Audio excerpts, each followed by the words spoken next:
Good evening and welcome again to another program on Globespan 24x7. I'm your host, Charles Sugrim, and this evening I want to welcome you to our program tonight. I would like to thank Nohar Singh for making this platform available to us and also for Devin, our technical specialist, for live streaming the program. Of course, we want to welcome all our viewers online on Facebook and on YouTube. I promise you tonight, you will have a very interesting discussion. As we speak tonight, the attorneys are preparing to present their arguments before the CCJ on Wednesday. We are anticipating that a final decision will be given by this weekend. We are also hoping that the ruling from the CCJ will pave the way for GCOM chair to make a final declaration on the winner of the March 2nd elections. In Guyana, we have made history in the Commonwealth. Nowhere in the 54-nation body has an election not declared its result that reflect the will of the people after 119 days. We made history when the regional officer for District 4 made 2 fraudulent declarations. Then the CEO made 3 declarations, 2 of which are fraudulent. It is interesting to note that the CEO is now saying that he's vindicated by the pronouncement of the New Jersey Attorney General. What he failed to mention is that the Independent Attorney General of New Jersey have brought charges against the fraudsters, which in our case is both the CEO and the RO. The question is, when will charges be brought against them? As one peruse social media, it breaks our heart to read and listen to the vitriol, the hatred, the obscenity, and everything that is dirty and nasty being peddled by both sides of the divide. There seems to be no end in sight to this madness. Or the question is there an end? I am glad that some of the prominent citizens are calling for a period of fasting and prayer in our country, and I hope all of you can join in that magnanimous gesture. It is good for healing and reconciliation. But at the same time, the rule of law must prevail. In today's letter to the press, we have an excellent piece written by Mike Passard, where he states it is not about Lowingfield or Mingo or Claudette Singh. It has everything to do with the absence of the rule of law. Columnist Freddie Kissoon has been consistent with his writing in exposing the wrongs of our society. Christopher Ram has been consistent in bringing out the travesty of the past 119 days, and so does Lincoln Lewis, who argues the opposite. G.K. Lal seems to be on the middle ground, as so many others. Fellow Guyanese, Guyana as a nation state has been stretched to the limit. With the heated exchanges on both sides, maybe we may not be able to keep our country as one nation. We have been gripped with racial and class polarization before independence, and it's got worse since. I believe that those who expose hate and bitterness are deep down in their souls and in their heart, they are very decent people. For those of us, and I believe all of us, who live through discrimination and polarization do engender some form of resentment. Each one of us deal with discrimination in our own way, believing that if only I can get rid of this one or that one, my problem will end. I feel our pain and I do understand your concerns for your own self and that of your children's future. So where do we go from here? Our country is wounded and battered. We cannot blame foreigners for polarization and battering. We have created our own domestic political violence, Guyanese on Guyanese. We have no excuse to blame others. Our country is crying out for national healing. To help us navigate a possible new path for our country tonight, we are assisted by no stranger to us. Dr. Asha Kissoon is the first female presidential candidate to declare our presidency in the 2020 election. a medical doctor who cannot discriminate because of her profession. Her Hippocratic oath prevents her from discriminating. Dr. Kissoon, welcome to the program tonight. Thank you. For the first time in our program, I would like to welcome an extremely successful businessman. He's a CPA. He works in the DC area. He's also a professor in college. And this evening, it's my privilege and honor to welcome Mr. Floyd Haynes to our program. Mr. Haynes, welcome. Thank you, Charles. Great to be here. And last but by no means the least, a real fighter for free and fair election, a veteran politician who has traversed the world with other Guyanese, rubbing shoulders with very influential people, and has traversed Guyana as leader of the DLM, that is the Democratic Labor Movement. Now also a professor in the DC area. Mr. Tennassee, welcome to the program tonight. Thank you very much. Now, we desperately need a way forward after the CCJ ruling. Asha, as the youngest person on our panel tonight, tell our viewers what approach you would take to begin the healing process in our land. All right, thank you very much. First of all, let me say that it's a pleasure to be here once again. As a young person and as a person on the ground, I'm here with the people every day at my clinic. I work at Sephora Health Center, which is one of the outcast areas in Guyana, as they call it. I can tell you from my personal experience that things on the ground are not well right now.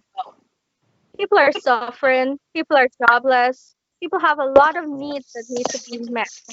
Unfortunately, the incumbent moral compass is broken. I've looked at several videos over the past week of them going around on their trucks and listening to people that they have won. Going around and telling people that they don't need to help them with food supply, they don't need to give them anything, they just need to tell them the truth. When all that they're peddling is lies, first of all, on the way forward, we need to be telling our people the truth. Unfortunately, every time we speak out based on principles and what we have seen happening after the recount, we're accused of being part of the People's Progressive Party, and that's a reality. These days, like I've been saying, the world is divided into two parts, APNU and PPPC. All the supporters and going forward, the first thing they need to realize is that we did a national recount and it does not lie. We saw which party is in the lead, the People Progressive Party Civic. They need to accept and tell their supporters, honestly, that party has won the elections, the 2020 elections. In order to heal all these broken bonds, we need to start reaching out to the neighbors and let them know that, listen, when the elections are finished, we still need to work together. We still need to get up and help each other if anything happens. No politician is going to come to your house and help you. And I said this to some of my friends. While you're on the streets putting your life at danger right now and we have COVID-19, where are your leaders? They're not there with them. They're safe at home, taking all precautions and making sure that they don't get sick. So going forward, a message of unity, a message against all the racism that is spewing out of their mouths, because it has been happening. I'm right here. My personal experience, I'm here in Guyana, I'm a young person. If I walk on the street right now, you feel targeted. If you go to the market, you're not safe. You're looking over your shoulder. If you go to the supermarket or the health centers, people are not comfortable. And there's this tense environment. There's an environment of insecurity, an environment of unease, not knowing which direction our country is going in right now. So what I'm asking my people to do is to come together, to be patient, to not take the laws into their own hands. Because this is the talk that's going around. People want to take to the streets, they want to protest, they want to get the things done immediately. But I urge them to be patient. The CCJ ruling is on Wednesday, 2 days from now. And after that ruling, let the leaders sort it out. Don't take things into your own hands. The COVID-19 cases in Guyana are going up, and we need to continue taking all precautions. We cannot put our lives in danger for these leaders who are not standing there with us. Thank you, Asha. Being a young medical doctor and seeing what is going on in Guyana, your words, I hope that they listen to you. I know Mike Passat also wrote a nice letter. I think tomorrow they might publish it in the newspaper when he's comparing what Nixon went through in the 70s to what President Granger is going through now. And maybe it needs some elder statesmen to tell our president that maybe it's time to pack up because we cannot allow this to continue. Mr. Haynes, I read your letter in the newspaper in Kaieteur News. I have it here, I actually printed it out. A letter was published on June the 22nd, a moral obligation to uphold the truth. In that letter, you spoke about what you think should happen, what the coalition should do. If someone read that letter, they will think that you are a support of the PPP. What I've seen happening is that anyone who writes what they consider to be the truth, that person is deemed to be a supporter of the PPP. I'm glad you end the letter by saying that you are a longtime friend and support of the coalition. So it's not you're against them, it's that you're speaking your truth. Tonight, Mr. Floyd, tell our people, in your own words, what is the way forward? What approach would you take to begin the healing process in our land? Well, thank you, Charles. I'm glad you asked. Let me first talk a little bit about my letter. I wrote that letter because I am committed to truth. I am not on one side or the other. Those who know me know that I have friends in both parties, in the leadership of both parties. I have supported the coalition for quite some time. I was an observer on the ground on election day. And after the elections, I took a back seat and I looked at what unfolded. And it appears to me that it was clear that the PPPC, the opposition, had won the elections.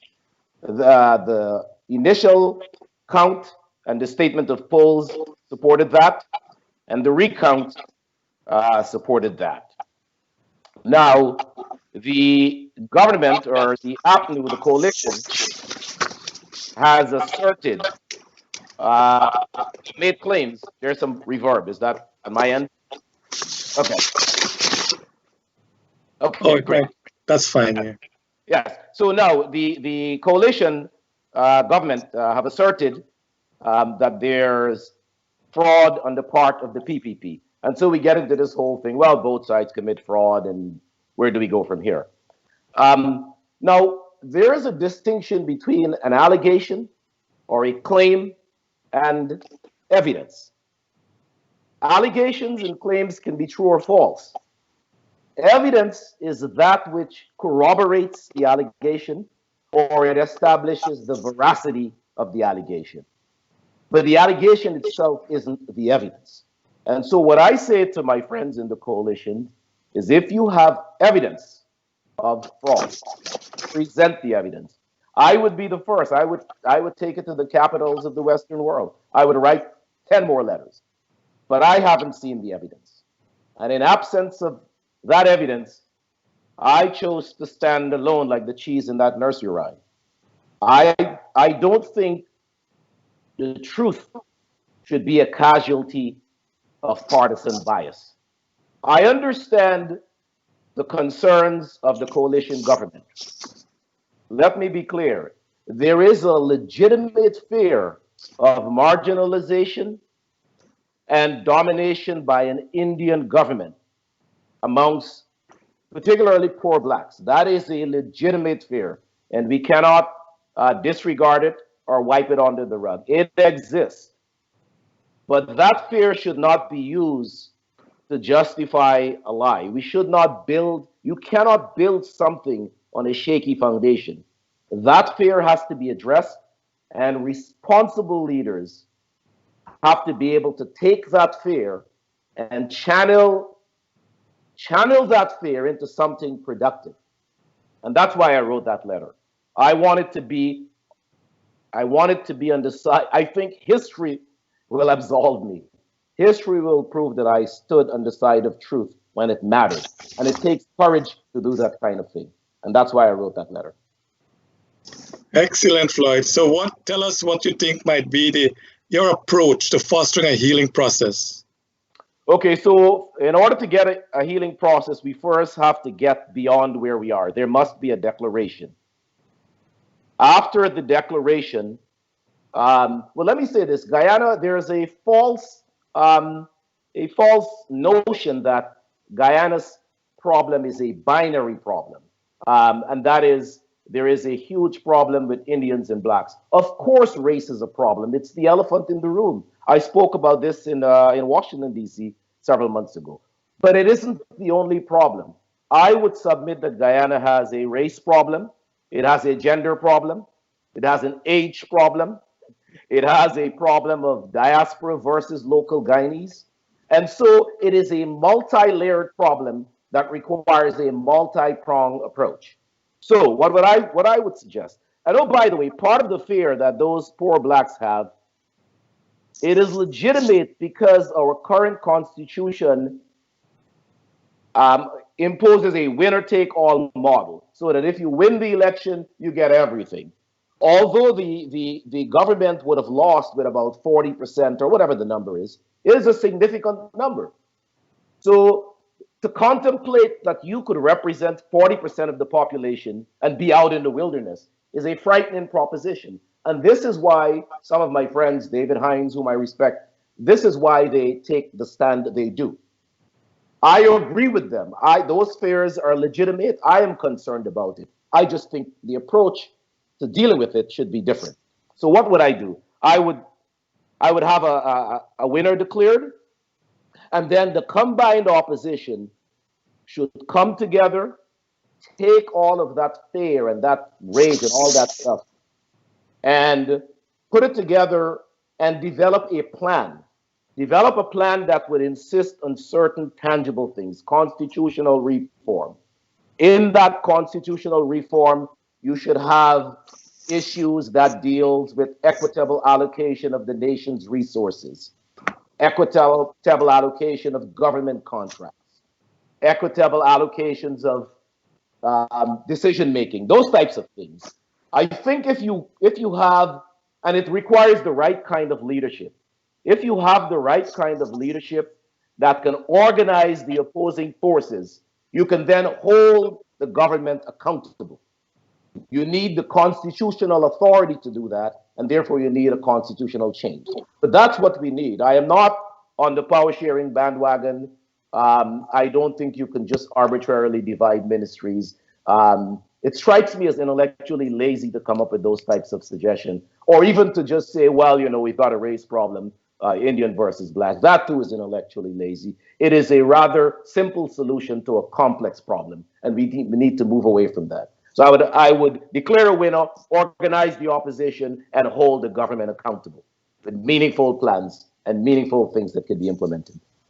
Thank you, Floyd.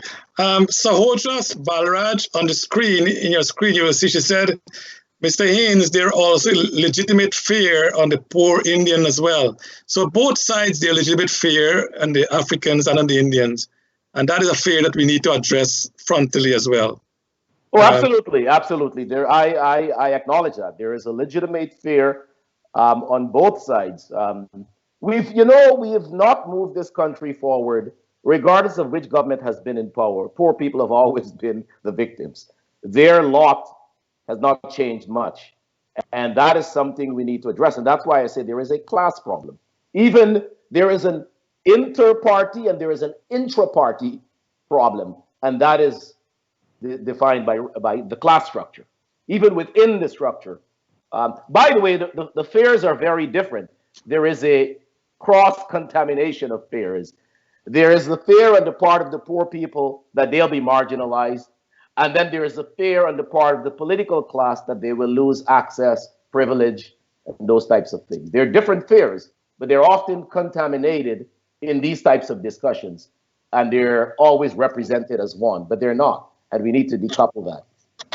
Excellently put.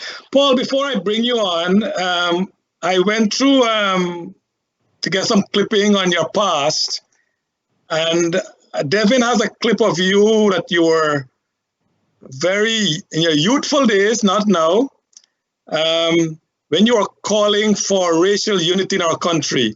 Devin, let's play this clip before I bring in Mr. Tennassee.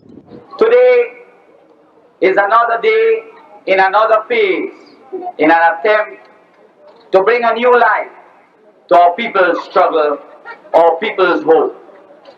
Today, my brothers and sisters, was a march for unity and of unity. Today, my brothers and sisters, was a march for resistance and of resistance. Today was a march of hope, because again and again, as a multiracial people, we must always salute and always give credit to whatever attempt is made in whatever way to bring Indian and African, Chinese and Amerindian, Portuguese and all the ethnic groups of our nation together under one banner and one cause. That was the youthful Paul Tennassee, full of hair, all this lovely beard and so on. Paul, tell our audience, what would you recommend an approach to be to begin the healing process? You heard from Asha and from Floyd. What is your take on this? Well, I endorse a lot of what both our guests have said.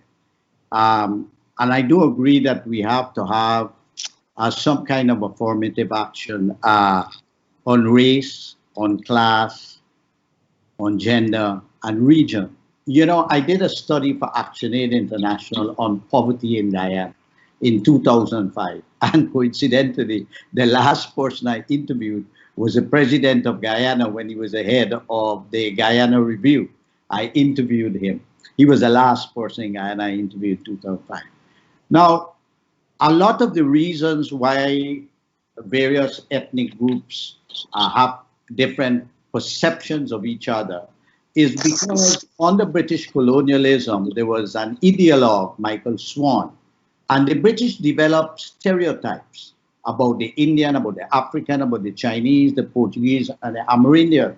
And believe it or not, today in Guyana, the Indians repeat the same stereotype, the Africans the same stereotype, and we have a problem there. We don't know each other. We don't know each other. So that's number one. Our history. We don't have a common narrative of our history. We have a serious problem with that. You know, many of our leaders in our country have not studied our history. I don't hear them talk about conquest and what it means, what slavery meant, what indentureship meant, what 20th century colonialism meant.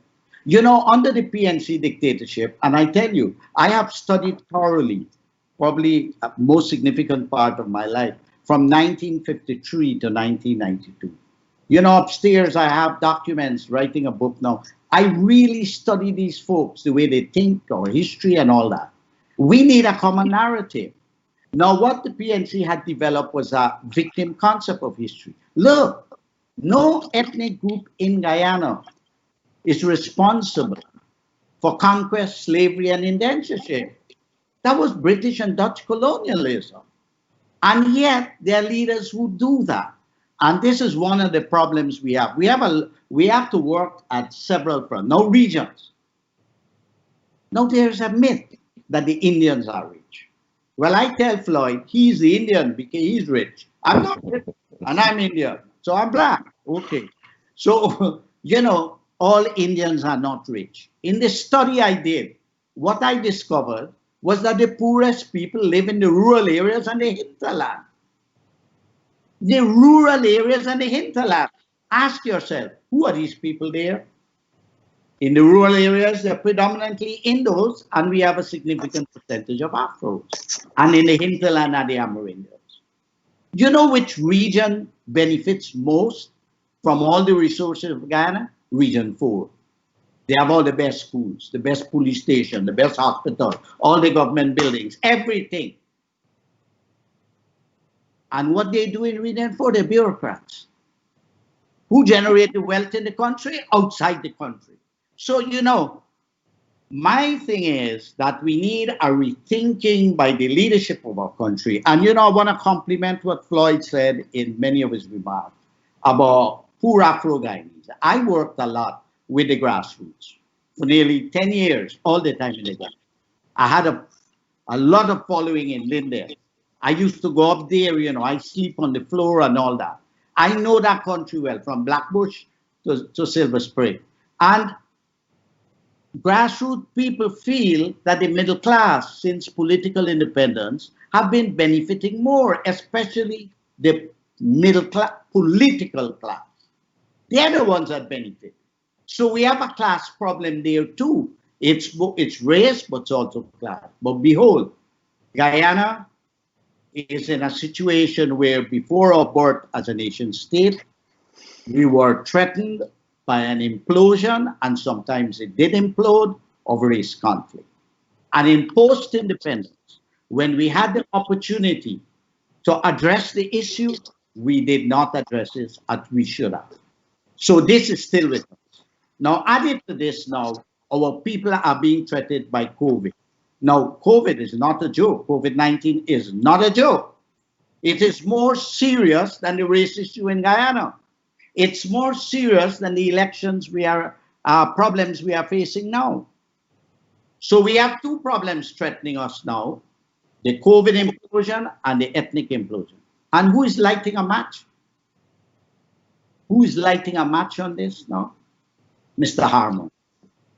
I have not heard one statement by him that signals that he's a patriot, that he has empathy with the poor people of Guyana, who since December 2018 have been put in limbo in a country about elections, about a no confidence motion, when all this could have been resolved last year by obeying the Constitution and in 3 months holding an election. Now I want to make another point. I spent the best part of my life fighting for free and fair elections. I'm not fighting for one political party or another political party or one ethnic group or not, because I'm a nationalist, I'm a Democrat, I'm anti-racist, a patriot. I want to see the poor people benefiting Guyana. That's my priority. That would be my main criteria for judging a government. What have you done for the poor? How have you transformed the country? How have you made us more viable?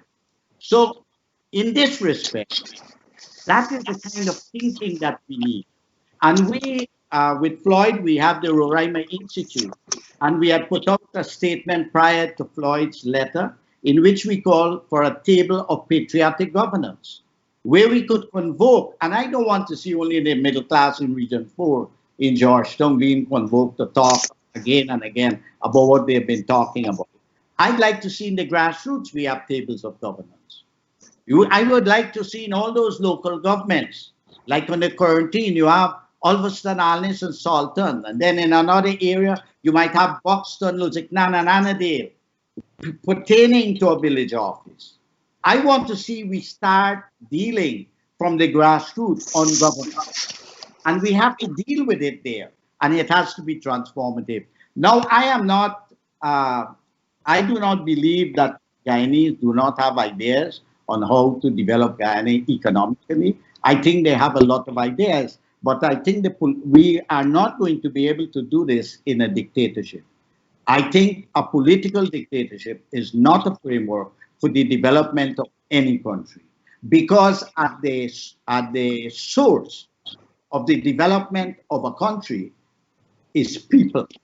And you cannot have human development if you suppress their thoughts, their right to move, their right to associate, their right to express themselves, their right to create, their right to seek opportunities and to develop themselves. You cannot have, you have that in a dictatorship. We did not come from kings and queens. My great paternal grandfather came on a boat in 1859 called Londonderry. and they went to Port Moran. He married my great-great-grandmother on a boat. Since 1859, they came with what on their back? Nothing. The slaves that were brought there, they didn't have nothing on their backs. The Amerindians were treated badly. Jasinski, for 10 years, found out that her daughters were enslaved. She was Amerindian, and for 10 years fought in the courts to get the freedom of our daughters. So all of us have been through this. Well, imagine what we have. Before 1966, there was not a nation state called Guyana. That's a creation of our ancestry. That is our people having created a brand new nation state in the middle of the Americas, full of wealth. We have everything in Guyana, as you pointed out before the program, millions of acres of cultivable land that we could use to develop food security. We have a Minister of Agriculture. I've been doing listening interviews. Nobody knows his name. Like Rip Van Winkle, the man went to sleep the day he was appointed, and he hasn't awakened as yet. Agriculture is the most important thing in the country. We have some serious, serious problems in Guyana in this. I want to make one last point. We have introduced something through the Roraima Institute called listening interviews. You have to listen. You have to listen to the people. You have to listen to each other. When I was in Guyana during the struggle free and fair election, I lived in North Annandale. In the middle was my house. On that side was the Afro-Guyanese, on this side the Indo-Guyanese. I sit on my veranda, they don't interact. They're polarized. And all across the road was Buxton. So I am saying we have to start listening to it. You know what a young person told me in one of the listening interviews?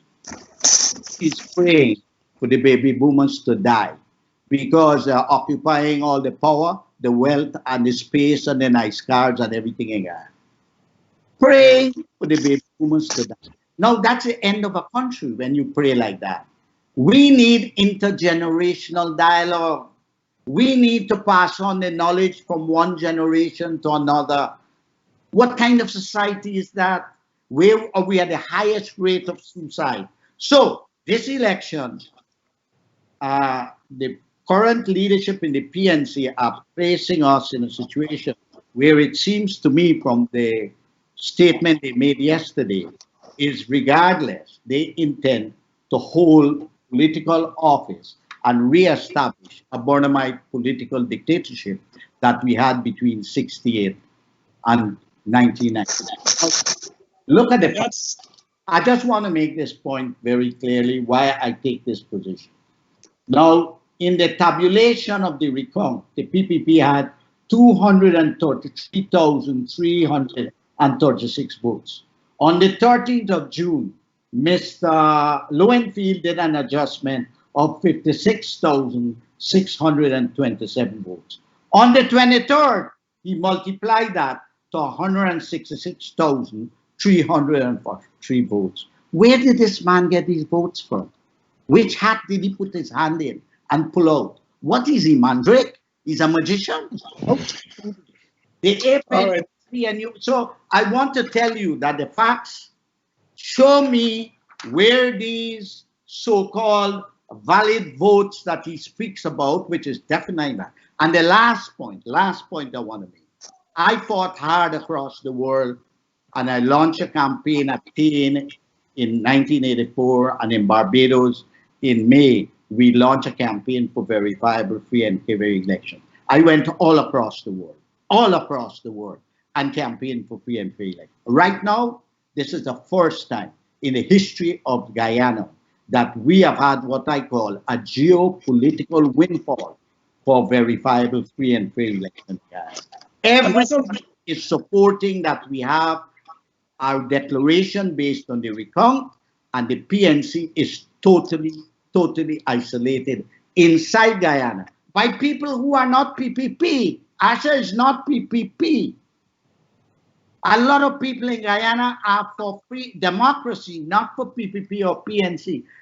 If the PPP won, then we have to accept, look, I have never criticized the government between 1992 and 2015. Paul, I know. I said when you can have the entire platform for the entire 2 hours and you will still have something to talk about. But you're well said. Someone mentioned the other day is that in 1992 we fought for free and fair election after 28 years. Now, coincidentally, in 2020, it's 28 years after 92. So we're now fighting again after another 28 years for a free and fair election. Your point is well said. The thing is, we need to recognize in Guyana that the Africans and the Indians, they have contributed significantly to our country's development. We must recognize it was the African slave who dig those canals in the sugar estate. And the Indians came and worked on those estates and continued to develop the sugar estate. And as you rightly said, it was the British and the Europeans who brought African slaves and the indentured laborers. They have left, and we are fighting each other. Edith Singh mentioned a great point in her comments. She makes some really great comments. She said, we need to move forward instead of keep regurgitating the past. And we don't seem to understand that if we keep talking about the past, we do not really enjoy the fruit of the future. Asha, Suriname had their elections after us. Today, their parliament met. They're moving on. St. Kitts had their election 2 weeks ago. The election is over. They're moving on. Trinidad will have theirs shortly, and they will move on. Why are we not moving on? Why is this such an indictment on us that we can't seem to move on and to develop our country for people's benefit? Tonight we want to talk about people's development, people's progress. Mr. Bob mentioned, talk about education. Mr. Tennassee mentioned about agriculture and so on. What do we have to do to move our country forward, and this politics should take a backstage? Well, like I said from the beginning, we've called out to politicians, we've called out for good sense to prevail, and it seems as though no sense at all is there. There's a general lack of morality because numbers show clearly what it is. Logically, all opposition parties, all international observers, the international community, the private sector commission, local observers, everybody see what the facts are, and we still cannot come to a conclusion. I'd like to share a little bit of my experience. I've had the opportunity to be in 2 dictatorship countries. I was in Zimbabwe, well, next to Zimbabwe, when Mugabe had put out the white farmers who were there. And I was able to experience or be part of that experience that the people went through. They were crossing over the borders, going into Botswana, looking for whatever jobs they could get. They would clean your yard just for a meal. Mothers had children tied to their backs as they were working just to get by. My point is, I see Guyana going in the same direction. We're falling into a dictatorship because if you look at an example of what is happening at the Brazilian border, some of the cases we had recently are people that went over during the COVID crisis. They took that risk to go and come back simply because the economy, while the politics is in limbo, has also been falling. I've spent many years in Cuba, which is also a dictatorship, and I know what it is. They have their own system. But many of these supporters that are calling out and keep saying they don't care about sanctions and they don't care, let it come, they need to sit down and look around their houses and ask themselves, can I live without some of these things that I have? Ghana is not ready to face that. And they keep calling for it. Once again, I say we're also getting to a state of a dictatorship. Because if the people have spoken, the election has shown clearly what is happening. And no confidence motion was passed, and you choose to disregard all of that. What does it say about your morality and your principles? Because truth and facts have nothing to do with it. I am a presidential candidate of a party, but above all, the interest of the people is what matters to me. I am a doctor, yes. It shows that my life is dedicated to people and not for self-gain. Nothing I do in my clinic benefits me. It's only for the people I take care of. And the same way when I got into politics, I came with the notion that whatever I do has and must benefit the people of Guyana. I sit with them every day, and some of them come into clinic just to tell me what's happening in their homes. They're not sick at all.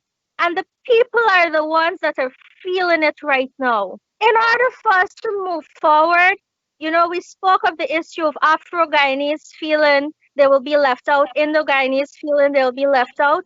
If we have community development that would benefit both sides of the chain, then nobody would feel left out. But unfortunately, because of the corruption, the people are left to feel like if my government is not in, we will be left out. And that's one of the problems I have. Let us approach this medically for 1 second. If there is a tumor, we need to take that tumor out, then do some chemotherapy. That is to say, extract the problem, and then healing can take place. We need them to stand out. That's the problem right now. Once we take them out, we get into that process of healing. We develop the people, community projects, equal scholarship opportunities, youth and development projects, and we start moving forward as a nation. But we need to remove the problem. Excellently put, Asha. And having said that, I remember I was at DDL, I was the chief accountant there, and we had a staff meeting, a managers meeting with Komal Samru.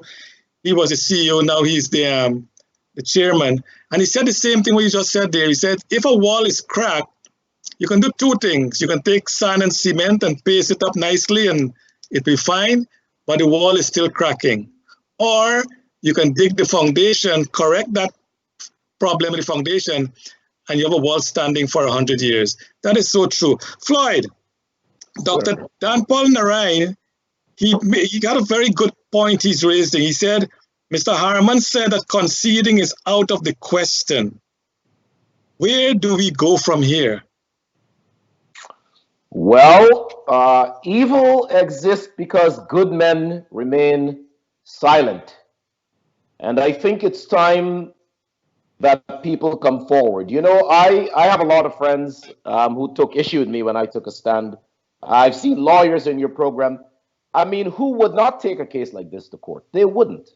They would ask for the evidence. And what I'm saying, it is time that people step forward, produce whatever evidence they have or concede so that we can move forward. And all of the things we're talking about doing, none of it will happen, A, if we don't move forward, and B, if we don't fix the Constitution. That fear we keep coming back to. Asha talks about it, I talk about it, Paul talks about it. That fear is a direct result of a constitution that essentially crowns the winner as God. And so when you give anybody on earth that kind of power, if I am not part of it, if I feel left out, I'll be afraid. And so I think people have to raise their voices. I mean, listen, when a man can be a law unto himself, I read Mr. Lowenfield says, essentially, I've got sole authority to do my thing. There's something wrong with that. You cannot build a country on that kind of thing. And so I think people have to come forward. I wish more people like myself would come forward and be critical. You've got to put country first.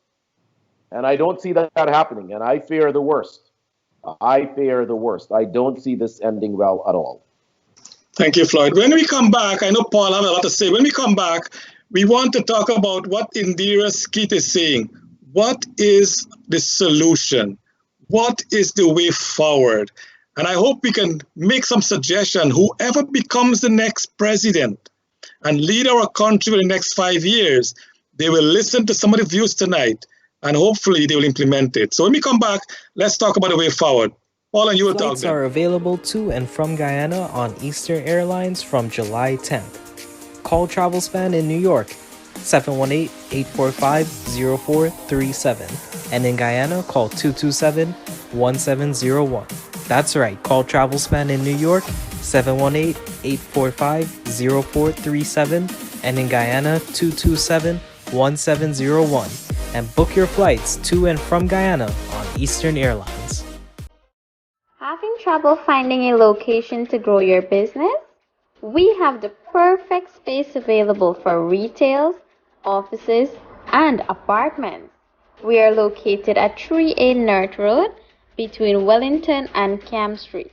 Contact us today on 624-0692. That's 624-0692 for more information. Okay, welcome back. Paul just took a break to be back shortly.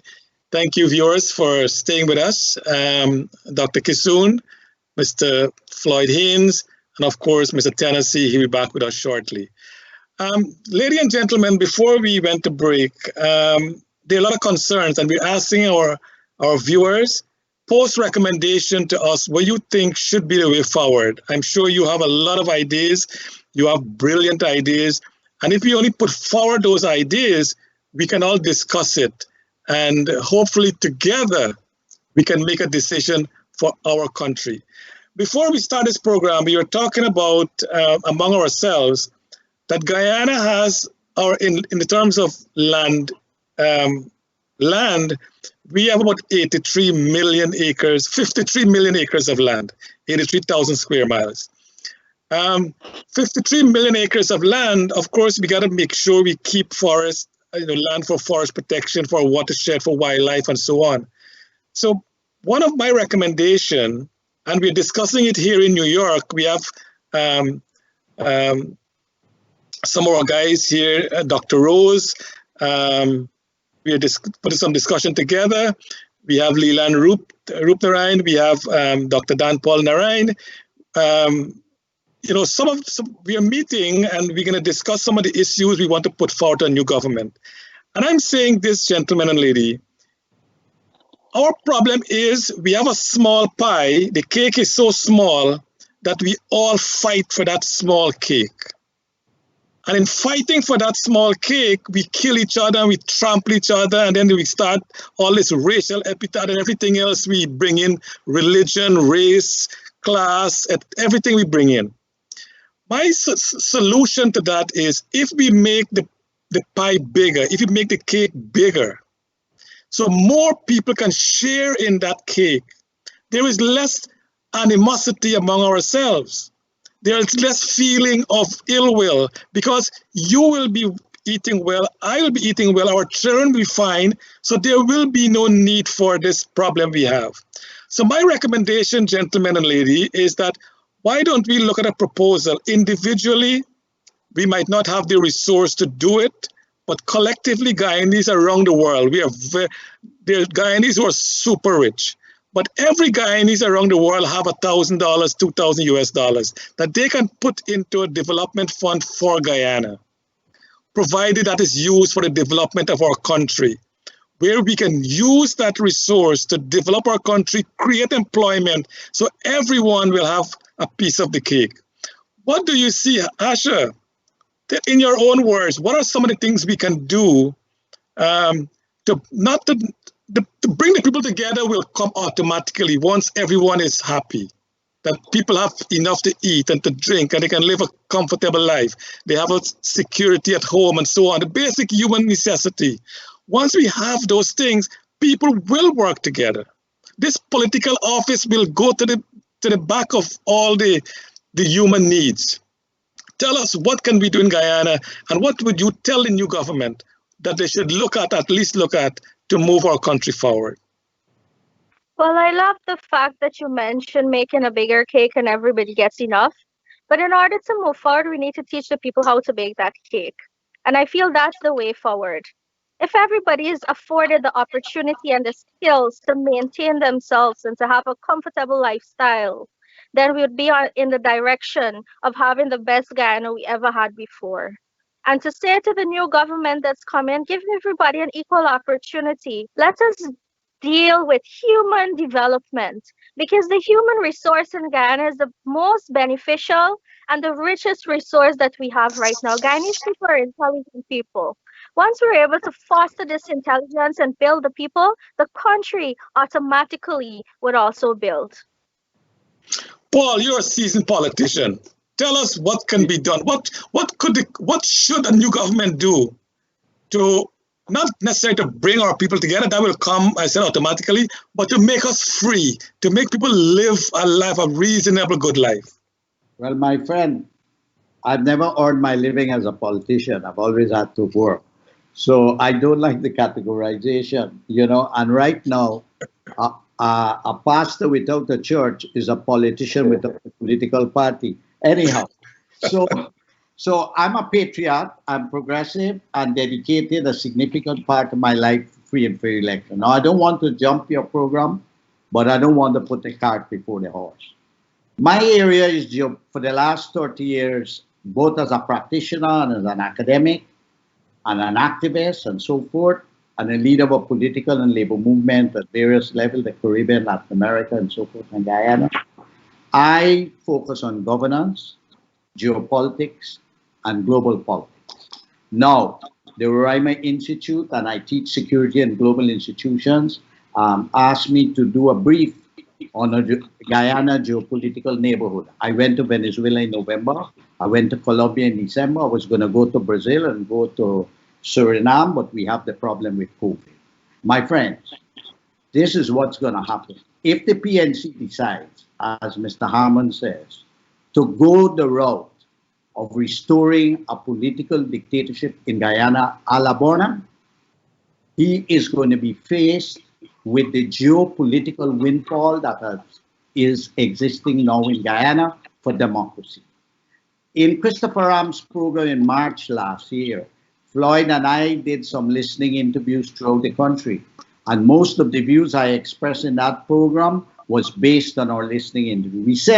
I said, on behalf of those listening interviews, that the election would be in March this year. And I know that what they are trying to do, I don't understand how they intend to run the country without the IMF, without the World Bank, without the IDB, without the Inter-Caribbean Development Bank, without the United States, without Canada, without the European Union, God help me, without the entire Commonwealth. How these 25 blind mice are going to run the country? With what? With what they're going to run the country? And you know what's going to happen? They are so isolated inside Guyana that the entire population would be put on a footing of passive-aggressive. Nobody will cooperate. Productivity will go down. All kinds of things will happen. Oh boy. How can I get this person out? Oh Lord. See the silent button. I hope you all could hear. So I'm trying to get it off, but it wouldn't go off. It's consistent. Lord God. Anyhow, so my position is that not to put the cart before the horse, we have to resolve this democratic issue now. Now, there might be another strategy, because I saw that President Granger came out 2 nights ago and said, oh, we are a friend of the United States. We work with the Southern Command. We work on COVID-19. We work on security. We work on a number of things, he said. So I don't know if he's putting out an olive branch to the United States. If that is the case, I think that it might be that a section of the PNC ruling group wants something, and they've been saying it. First is to squash the elections, which I thought was very, very insulting to Guyanese people. People campaign in an election, they went and vote, these poor people went and vote, and you're going to tell them squash the election? How could you do something like that? And then make Granger the president and make Dr. Ali some, I don't know what, when Dr. Ali won the elections. No, the point is that they might be doing this to get some international support for some kind of what they call shared governance. But I think they had 4 years. If they really believed in shared governance, they should have been doing that from the very first year they came to power. Instead of doing that, they raised all their salaries to enormous amount and created in the minds of people that they were not going to make a difference. So the point is that right now we have to get through this situation.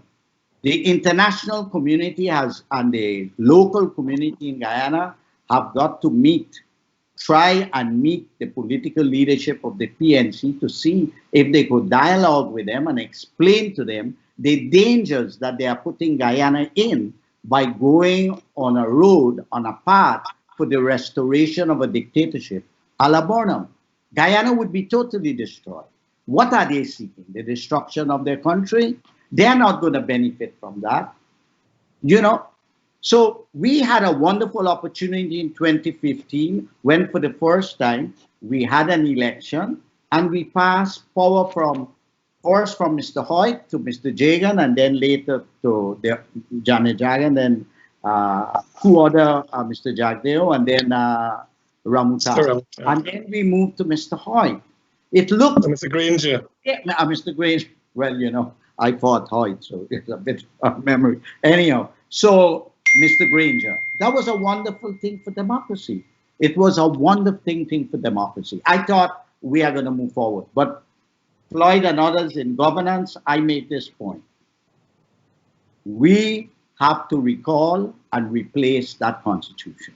We will never have ethical and transformational leadership unless we have a new constitution. People do not know, the younger generation.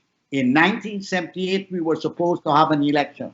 Burnham and Shahabuddin created that constitution to give the powers of the devil to the president of the country and paramountcy of the party. And every other government that came did not make a serious attempt to recall and replace that constitution. There is no hope of addressing either democracy, racial equality, gender equality, unless we have a country. Look, there are 193 countries in the world. I teach civics. And I say to the student, there are squares in the world. A country gives you a birth certificate and they give you a passport. And every country has a constitution. You must have a framework within which you work. Exactly right. And therefore, I think that is priority number one. We in the Roraima Institute, Floyd has been working on the Sovereign Welfare Fund, on the Sovereign Wealth Fund. He has experience in business. He knows about finance. You know, he's traveled to over 100 countries in the world attending to issues. And we have ideas for the Sovereign Wealth Fund, how everybody could benefit from it. I have ideas about democracy, about geopolitics, and how we could institutionalize an extraordinarily beneficial global relations with other nations that our country could benefit. And we have on our team experts on COVID-19. We have them experts on various areas. If you look at our website, roraima.org. And we're building a team. And other people like yourself should build teams. And we should put ideas and look for opportunities to influence whichever government is in power and the opposition also, to help them so that they could move the country forward. But we need ethical and transformational leadership. We need a leadership that can demonstrate empathy, mercy, embrace truth. If we don't do that, then Guyana would be lost because we have too many problems now. The problems have accumulated and accumulated since political independence, and now we have every problem before us. You will have to pull your hair to say which one do we prioritize. So we have to develop a framework in which we could get the people collectively to address these issues. And we have to do it from bottom up and from top bottom. It's not something that can be done top bottom. Thank you, Paul. Floyd, you're a very successful businessman. Minority here in the US, all of us are minority, but being of African descent, you know, they have some bad vibe on that. But you have been very successful. If you're called upon, and I'm hoping that the new government, someone made a comment that you should be an advisor to any new government in Guyana, and I hope that the government takes that call. And I like what Paul says, that you guys working together in a platform to get things done. In a systematic way, what would you recommend a new government should do to start the process of healing our nation and at the same time creating a better economic opportunity for our citizens? Well, I think Paul has got it exactly right. The very first thing we need is constitutional change. Listen, let's not kid ourselves. Unless that constitution is changed, we're not going anywhere. But the constitutional change will set up a framework wherein we can then unleash the power of the free market. Paul knows this, I'm a businessman. There are two things that every country or every expert will agree on that's necessary for development: the rule of law, which we seem not to have, and the free market, which we don't have in Guyana, but that's a separate discussion. But you need a system that would allow Guyana to use all of its potential. I often cite the example in sports, for example. When I was a young man growing up in Guyana, most of our cricketers lived in England and they played county cricket. But when we were involved in a Shell Shield match, we brought them back to Guyana. You look at countries all over the world, they do it for football. When Argentina goes to the World Cup, it brings back Messi, and so on and so forth. Why can't we take that same model for development? Meaning, why don't we bring back our diaspora talent? Not to come in and replace local talent, but to complement or supplement the local talent. So that's one thing we can do. We can utilize the expertise that resides in the diaspora. I have developed a framework for an economic advisory council that I presented to the leaders on both sides. And this is a team of business people, economists, accountants, financial people, technical people, engineering, to essentially create a national development strategy and manage the rollout and implementation of that strategy. So I've done that. I like the idea of a diaspora bond, which I also floated. And that is, there are Guyanese all over the world that would love to contribute and to give back and to go back. Well, you could sort of merge their willingness to give back with some sort of returning their giving back. By floating a diaspora, Israel does it. In fact, Israel is a very successful story with a diaspora bond. So it gives people a chance. Like you said, there's successful Guyanese all over the world. It gives them a chance to invest in the development of their country. But no country can develop with a portion of its human capital. And so let me close with this.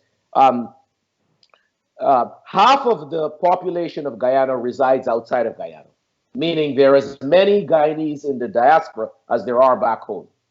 Of the people back home, it's divided along racial lines. Okay? And so you're down to less than half of your human capital. You can never develop a country. You cannot take the field with less than half of your potential and hope to win the game. So all of these great ideas we have, we sit here in Washington and New York and these places, and we come up with strategies from up on high. You have to really get down on the ground. You have to engage the people, like we did with the listening interviews. Development really should be from the bottom up. You've got to. Guyana have what we call in business adaptive problems. They don't lend themselves to off-the-shelf solutions. They're not technical problems. You can't just plug. You can't, plug and play. And that's why when people ask me for direct solutions, I'm hesitant to give them. I really think, you know what I would do? And I'll really end on this note. If I were to advise any president tomorrow, I would say put together a group of people from various races, all sides, and have them walk around the country and meet the community. And out of that, come up with a plan to serve those communities. That's what first advice I would give them. And I would make sure that it has presidential authority to make sure something like that happens. You've got to talk to the people. They're a part of the solution. You can't solve it from the outside looking in. And that is so well put. And, it reminds me of someone saying, if you want to know what is going on in the office, talk to the chairwoman. That's exactly because right. That person knows exactly who is doing what. And I like your call. The thing is, the fear in Guyana is that when Guyanese from the diaspora go home, they go to take the jobs are back home. And I think the fear in the Guyanese should not be there, because I think the Guyanese going back home should open up new frontiers, open up new industries. Not cutting you, Charles. That is leadership. That's a leadership problem. The fear that what we call organ transplant, the fear that you bring diaspora people back and the folks at home are worried and concerned. And A proper leadership can manage that integration. It's leadership, my friend. Beautiful, beautiful. And I hope the call is also for Guyanese to go back home, as you said, in other countries of the world, because we keep complaining, but we don't want to go and put our foot in the mud. Asha, Elvid George asked a question, and he said, do you think the last PPP administration helped the people? Maybe the East Indians, but not most of the blacks. That's a very legitimate concern for an African Guyanese. I can only speak from my experiences. I went on a scholarship to study medicine. And when I looked on my left side, there were Afro-Guyanese. On my right side, there were Amerindians, and here am I, the Indian, standing. We had equal opportunities going forward. I have been saying throughout my campaign trail that both sides of the larger parties have failed the people in more ways than once. But regardless of what happened in the past, we need to respect the electoral decision and who the people voted for. We cannot disregard their decision or their choice because the government did wrong in the past. We need to move forward, and they speak of inclusive governance and try to do the right thing now. I'm not going to speak for them. I'm not a member of the People's Progressive Party, but I have been saying that both the APNU AFC or PNC back then and the PPPC have had flaws and failed in certain ways in the past. But looking forward, we need to find a working solution to fix things now. So let's not focus on the past. Okay, good point. Paul, Dr. Rose asked, he said Guyanese come on Globespan and they talk about their ideas on how to develop Guyana, but they do not put forth any. Please ask your guests to outline their ideas so that everyone can benefit. To talk and not explain is a waste of time. It's impossible for us to explain in detail what a plan is. And Floyd, I really want to challenge you tonight is that you and Paul put together a team of brainstorming here in New York. We can have, I'm sure, the other parts of the world. We need to put together a plan of action. And there's a lot of brilliant ideas here in New York. I know many guys here in New York who have great plans. So we can meet, discuss it, put it together, and present to the government a workable solution. And hopefully they will look at it, and then together we can all be part of the development of Guyana. Paul, what do you think? Well, of course, inclusivity includes, and I want to say this, I want to see the poor people included first. Yes. I don't want to see the middle class continue dominating and hegemonizing. I tell you, I'm a grassroots guy. And one of my main criteria about Guyana is I want an indicator that tells me how many people coming out of poverty, how many people get jobs, how many people doing this, how many people getting educated. Now, you come to me with those indicators from the grassroots. You could call them grassroots indicators for the human development. Call it that, and I am supporting you 100%. Now, Dr. Rose is okay saying that. This is not writing a PhD thesis. I could write a lot of theses. Dr. Rose does not know about what I have written, but throughout the 80s, I put forward ideas. They are documented in black and white about the transformation of Guyana, the constitution, the health, every area I've touched, infrastructure, foreign policy. I had an idea for the educational system that we should reorient it totally. We have been training people with a lot of money. We are educating them to search for jobs. And only the government have jobs. So there are no jobs. So what do? We migrate. So we have the highest on a per capita basis of tertiary educated people having migrated. So the working people work very hard day and night, and they produce money to educate these people that cost a lot of money, and they leave. But the people do not leave because they want to leave. They leave because there are no jobs. So why don't we think the opposite? We teach people to create jobs, not to search for jobs. And I had worked out that for the first 2 years, you have a general education. both social science and STEM.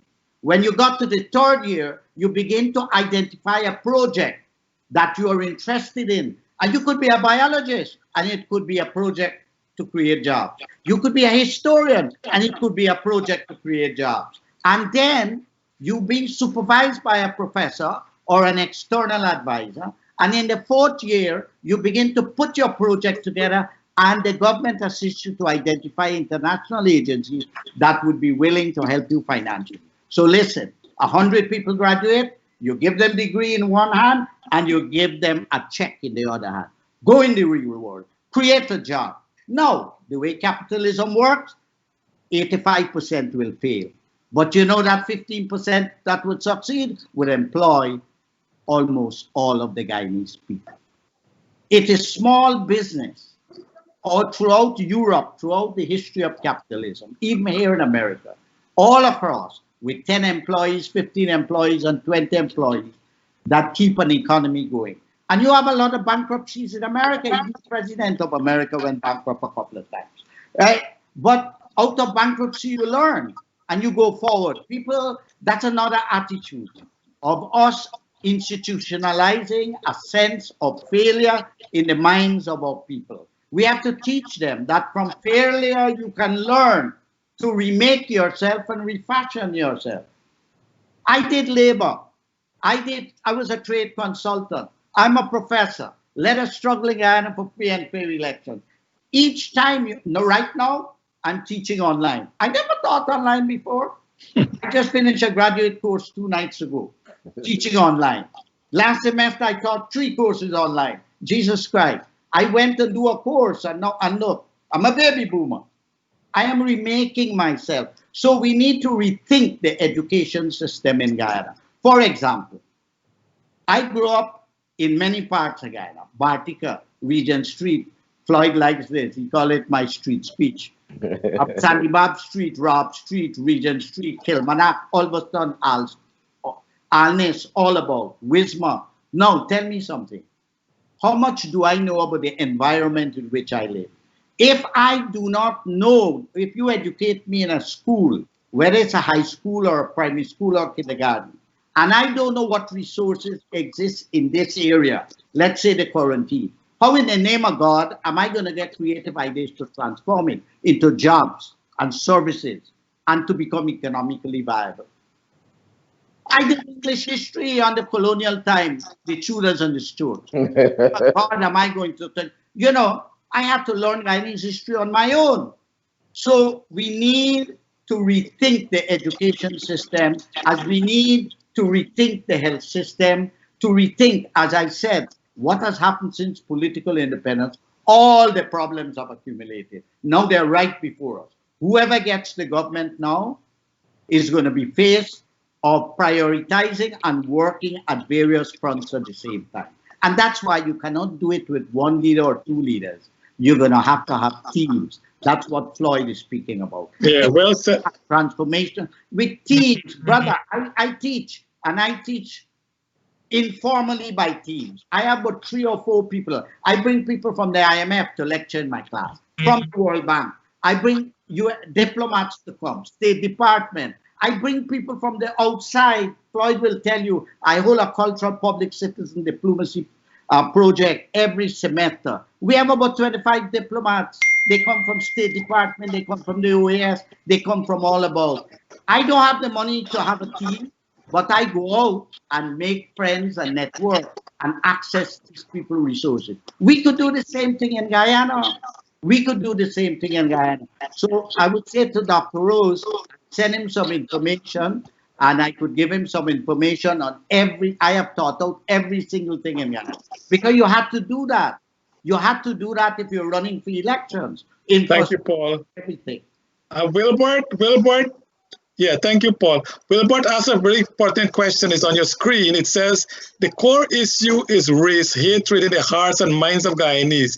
Eradicating this race hate is where the focus should be. All else is treating the symptoms and not the disease itself. Floyd, people like what the 3 of you are saying, in that the broad-based community involvement is important for any development. And I like the idea you said, with presidential authority, a team going across Guyana, listening to every community, what their fears are, what their needs are, what they like to see happening. And I think out of that, we can produce a beautiful project document. And if Dr. Ali becomes the president, he is a project management guy. He actually got his PhD in project management. So the thing is, he understands that. And I hope that this catch on, and in the next 5 to 10 years, that this racist problem that we are encountering now will subside so low that it will be immaterial. Because everyone, whatever your ethnic group is, whatever your preference is, you will be part of the solution. So in moving forward, I really think the audience is really liking what you guys are saying. Our viewers like exactly what you're saying, and it's right on. Asha, I know we're coming up to closing time eventually, and good discussion always have to end. What would you, I know I asked this question before, and I really want to ask you again. Would you be part of that, or will you be available to be a part of that team that go across the country if you are called upon to listen to the ideas and the fears and the concerns of our citizens, and then together be part of that project document that you write up, and hopefully all future government will follow that? There's no question about it. And as a young woman sitting before you tonight, I like to point out the two things that I've been observing. Look at New Zealand with their female prime minister candidate. Well, candidate right now, or their prime minister, let me say. And at Mia Motley. They had a very good analysis of what's happening in their country. So when the cases of COVID hit them and they were faced with disaster, they knew exactly where the vulnerable communities were, who were the people that needed help immediately, how to help the people, their chronic disease patients they could have taken care of. And I sat down and I listened to both of them speaking and looked at their strategies. And it comes about to the same thing you guys are saying right now, that we need to get out there in the community. We need to do an analysis and we need to have papers published on it. Sadly, Guyana, right now I've seen a failure because they're asking people to come forward and fill out documents online to get help. Not everybody has a computer, not everybody has internet. So the people are still left in the dark. The people are still not getting the help. And answering the question, definitely, I'm already part of the team in Guyana, and I will be more than happy to be part of the international team, the diaspora, and wherever I can lend a helping hand, I'm always there. Lovely, Asha. Charles, let me just add. Yes, Floyd. Yeah, we ought to, in response to Dr. Rose, we ought to be very careful when we sit over here and offer solutions to Guyana. Again, there's a danger in that. Leadership is about getting people to solve their problems. And it's not about handing solutions to them from upon high. It's a big, big mistake we make. I mean, I sit back and I watch these programs and I listen to people. They've already solved the Guyana problem. And I said, how in the world could you know that? How could you know that? Who is that bright to have sit in their living room and come up with a solution for Guyana? I am not that arrogant. What I would do, I would get on the ground and I would listen. Because invariably in solving people's problems, you're going to have to change attitudes, values, belief systems. And you can only change that if you listen to those people and understand what they're thinking and what their problems are. And so I don't fall victim to just rattling off a list of solutions. That's just not the way leadership works. You've got to get on the ground, and the people themselves have to be part of the solution. What happens if you try to impose a solution? It typically doesn't work, and then you get run out of town. And one last thing I'll say to your other comment. Guyana has a major race problem, but it manifests itself in the dispensation and in the application of power. It is that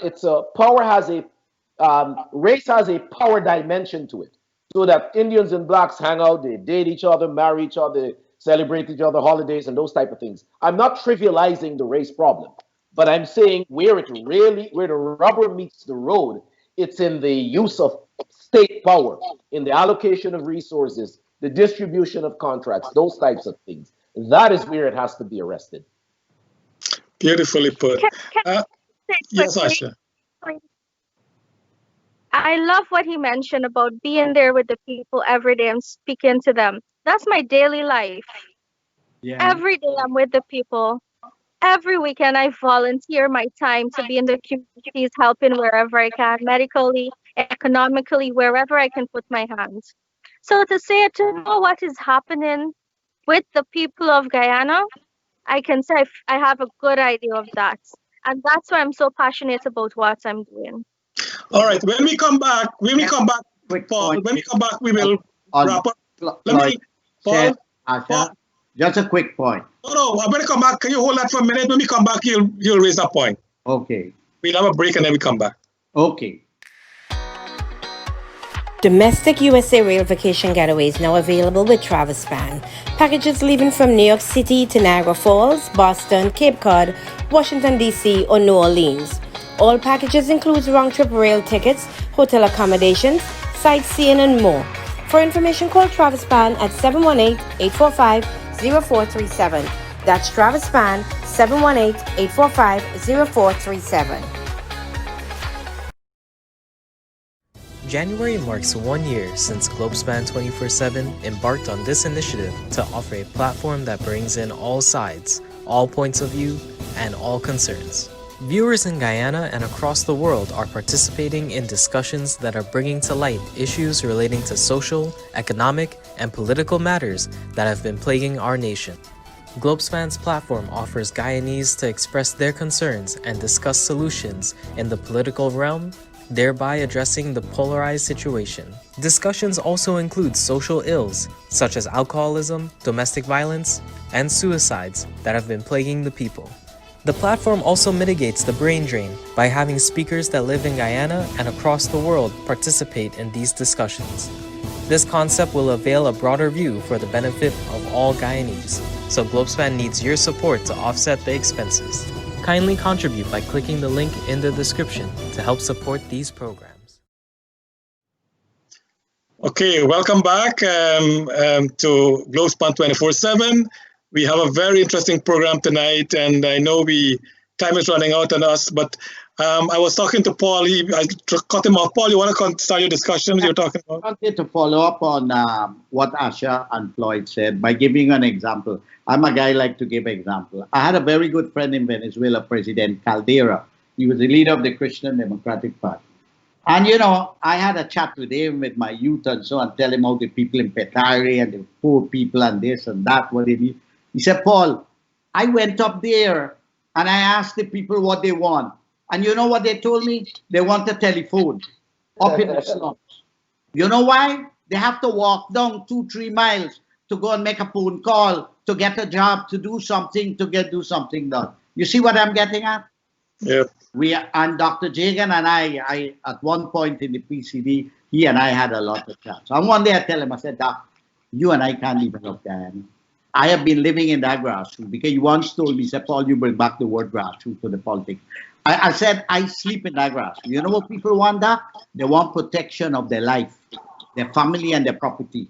They don't want when they get a pig and they have 9 piglets in the belly of the pig the night before, somebody come and thief the pig and gone. They don't want all night to be in black bush and all night they have to wake up to watch the thief man don't go and thief the things.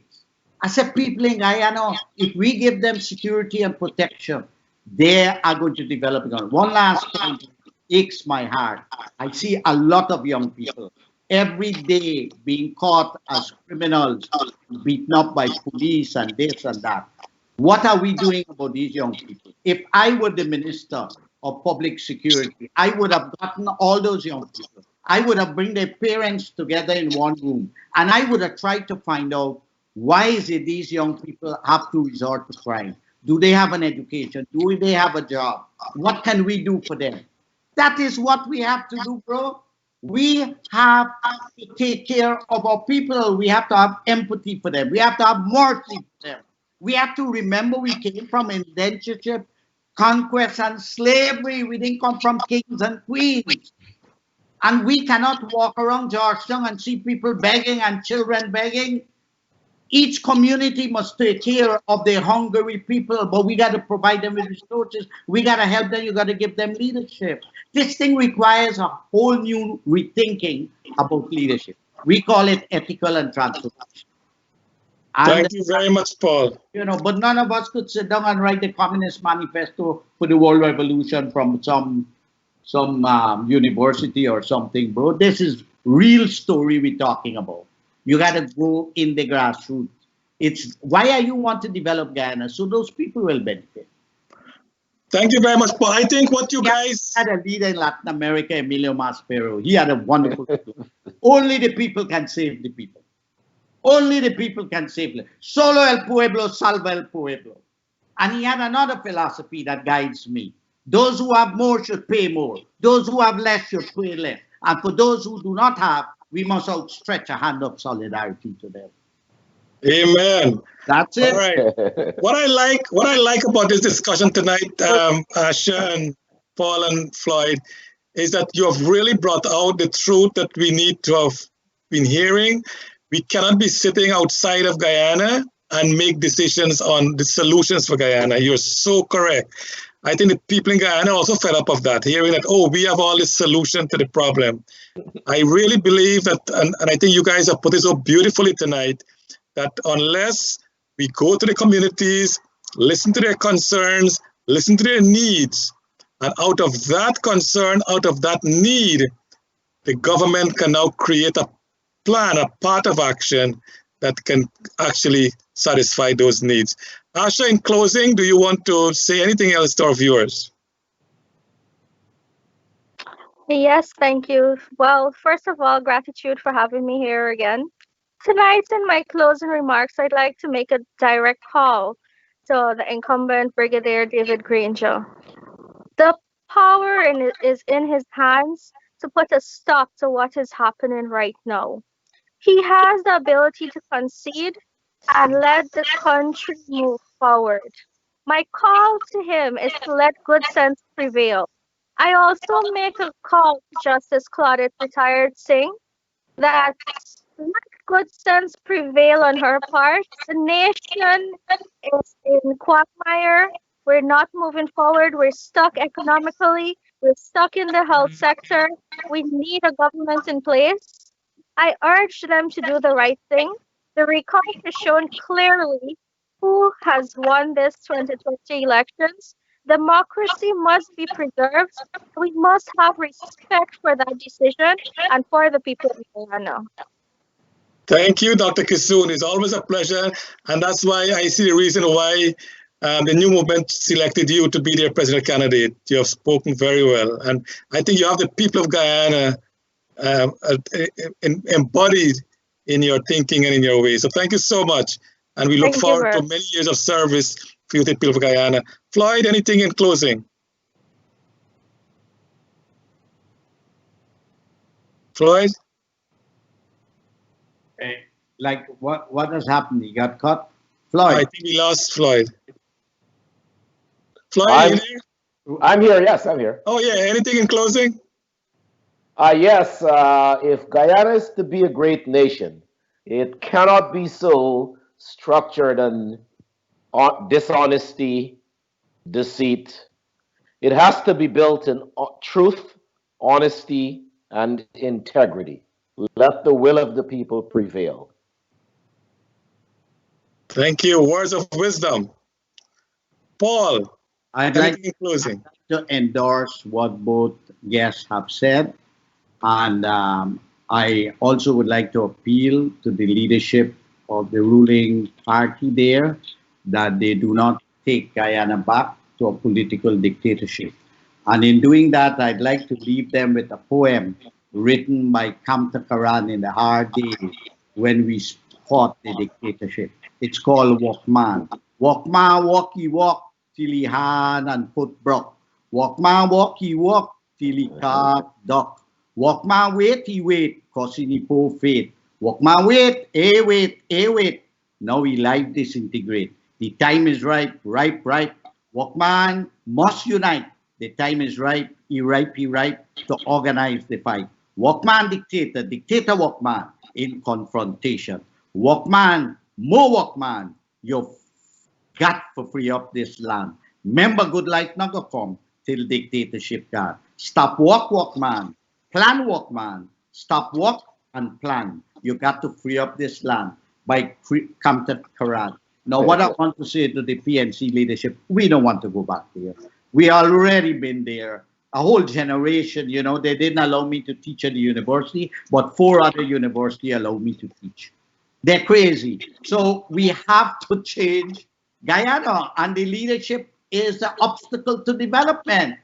So I appeal to them as patriots that they should try and do the right thing. Gandhi said, justice is truth in action. Floyd and Asha have spoken about truth. Now, this document by this gentleman, Mr. Lowenfield, is not truth. This is a fiction. This is fake. This is the work of Mandrake. Guyana's Mandrake. We are going to have a new order given to him called the Mandrake Order, a national award, Mandrake Order. So that's where I close. Walkman will have to go back and walk like dictatorship. Right? Thank you, Paul. Actually, Kamta Karan taught me in school, in high school. He was such a great guy. Yeah. His soul rest in peace. I think he passed away a couple of years ago. You know, he came to us a day. You know what he said? I want to go in the grassroots and organize. We said, yeah, what? Yeah, he was. You know what he was he that said kind of person. Yes. He said, give me a bag of rice and a bag of flour. He took the bag of rice and bag of flour, and every week he bugged me. I got a bottom house meeting organized. I got a bottom house. He go and live with somebody, and he giving them the rice and the flour, and he get them to help organize the bottom house. That was the guy, Kamta Karan. That is so true. So again, Asha and Floyd and Paul, it's such a pleasure having our program tonight. And we look forward as the call from all of us here that hopefully the CCJ will hear all the hearings on Wednesday. And hopefully by Friday, they will make a decision. And when a decision is made, that the chairman of the commission announce the winner of this March 2nd general and regional elections. And hopefully when we come back next Monday, we will have a new president installed in our country. To our viewers out there, we want to thank you so much for being with us, to Nohar Singh for making this platform available, to Devin for doing such a great job in having this broadcast live to all our viewers. So again, to you, ladies and gentlemen, to all our viewers, and to all of Guyana, may God bless our country, and may God bless you all. Thank you so much for being with us tonight. Thank you very much. Thank you.